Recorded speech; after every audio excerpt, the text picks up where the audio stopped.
Okay, welcome to a presentation on the eye of the tiger, otherwise known as tiger's eye.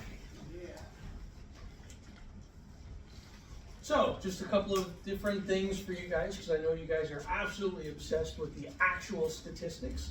So we've got a hardness of 7 that comes from the presence of quartz. Tiger's eye is just other minerals included in quartz. Luster is vitreous, triagonal crystal system, and it comes in yellow, red, blue, green, or black. Yeah, green and black are extremely rare. I do have one piece of green with me for sale. Okay, so what fascinates everyone about tiger's eye is chatoyancy. That's the play of light that you see across the surface of tiger's eye. So it's an optical effect that causes a narrow band of light to reflect off parallel internal structures within an object. That creates the wavy, silky sheen. And the term comes from the French phrase, œil de chat, which literally translates to cat's eye.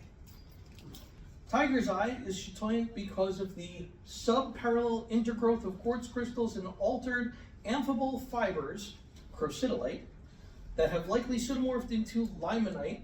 Chrysotillite is a blue fibrous aspetiform sodic amphibole. So, what that actually means, translated into English, it's quartz with amphibole inside, and that amphibole is fibers. It's very, very fine fibers.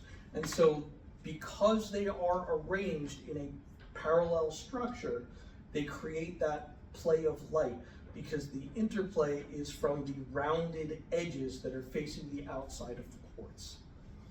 So it's like little tubes inside of quartz, and that rounded edge catches the light just so that when the light passes to the next edge, you see the shift of color. Okay, where else can we see this effect? You can see it in woods like figure maple. A lot of guitars are made out of these woods. A lot of sculptures are done in these woods. A lot of tables are made out of these woods. But then, coming back into our realm, we've got tourmaline, moonstone, labradorite, sunstone, amazonite, chrysoberyl, malachite, corundum, quartz. It keeps going and going and going. Apatite is chatoyant. Almost any crystal that has that structure can show chatoyancy. So think of anything that's fibrous, as long as it lines up properly, you can see that effect. Okay, asterism is a particular form of chatoyancy. So when chatoyancy in a mineral exhibits multi-directionality, it's called asterism, and that creates the star-like pattern from which the effect derives its name. Literally translated, appears like a star. So what you have is you've got those structures in multiple different angles. So when you have at least 4 rays, so from here, from the center point of contact, you need at least 4 going out. More times than not, you're going to see 6 or even 8. 4 is actually rare. But if you have at least 4 rays, that is asterism. Okay, where can we find tiger's eye? So the confirmed locations are so spread out that it's almost anywhere, but specifically most often found in Arizona and Montana in the United States, the 2 sides of Australia, South Africa, and in England, of all places. But other known locations, China, Russia, we have 2 spots in Brazil that have been producing tiger's eye. So it's really all over the world. Anywhere that you have quartz and amphibole, you're going to have tiger's eye. Okay, let's get into a little bit of a history lesson here. So tiger's eye has been a fascinating thing for most of humanity. So it's linked to the god of Ra, in Egypt. It was worn by Roman soldiers. It's an essential piece of feng shui, and modern interpretations say that it's a ward against evil. So we can see right here that there's more locations with tiger's eye than that map necessarily told us, just from the history. So specifically in ancient Egypt, it's linked to the sun god Ra. It was one of the most prized gemstones in all of the Nile River Valley, which means they had it in the Nile River Valley, which is the very northern part of Africa. So pharaohs and aristocrats wore jewelry crafted from tiger's eye, and it was said to give them a link to the sun god Ra. So it's to give them power, vitality, and strength. This, dating all the way back to ancient Egypt, is the origin of the all-seeing eye. The original all-seeing eyes were all carved out of tiger's eye.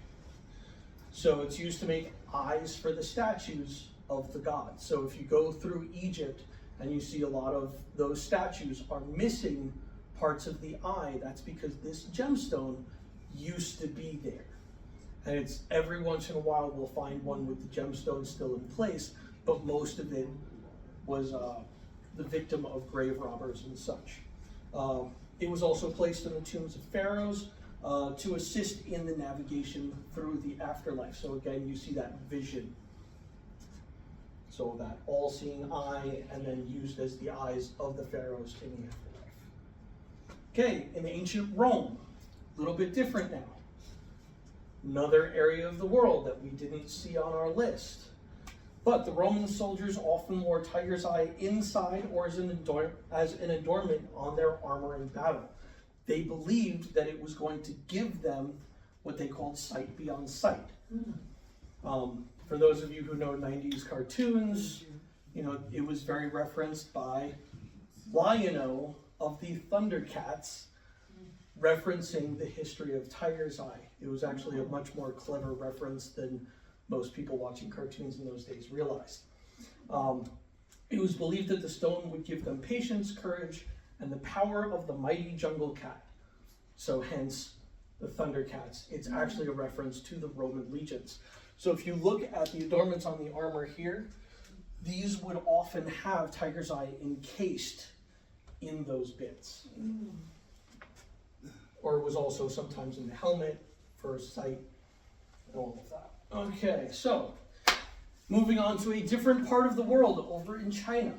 Feng Shui, for people who don't know what Feng Shui is, that is the balancing of energies in a home to travel the energies through in the proper patterns for the best possible results.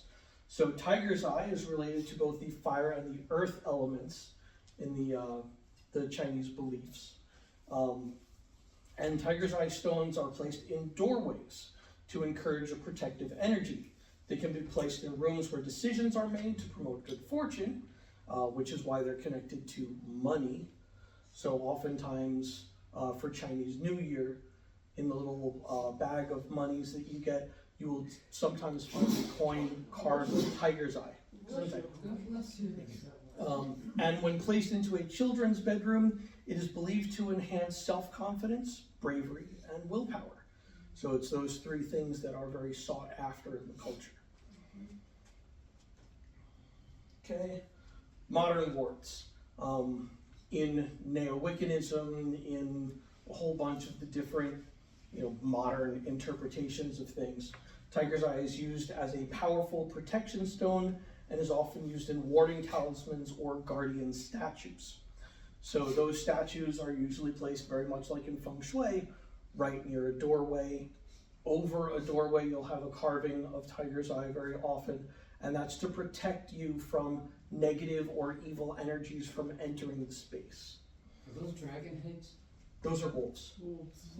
Wolves. Considered guardian wolves. Guard dogs. Okay. And just to close us off, we've got a couple of different colors, cabochons, sculptures. Humanity has long been entranced by light play in minerals, as we've come to know very often. Tiger's eye is perhaps one of the most well-known and widespread examples of this phenomenon in human obsession. Any questions? Well, I would just like to point out that in the case of the Roman legionnaires, was that earlier or later in the time of the empire? Because they did conquer England and Egypt, so were they just borrowing someone else's tiger eye, or they actually mined it in England? That one I don't know. That one I don't know. I know it was used in the armor. I don't know what period the armor is from. Okay. Anything else? That was very good. All right. Yeah.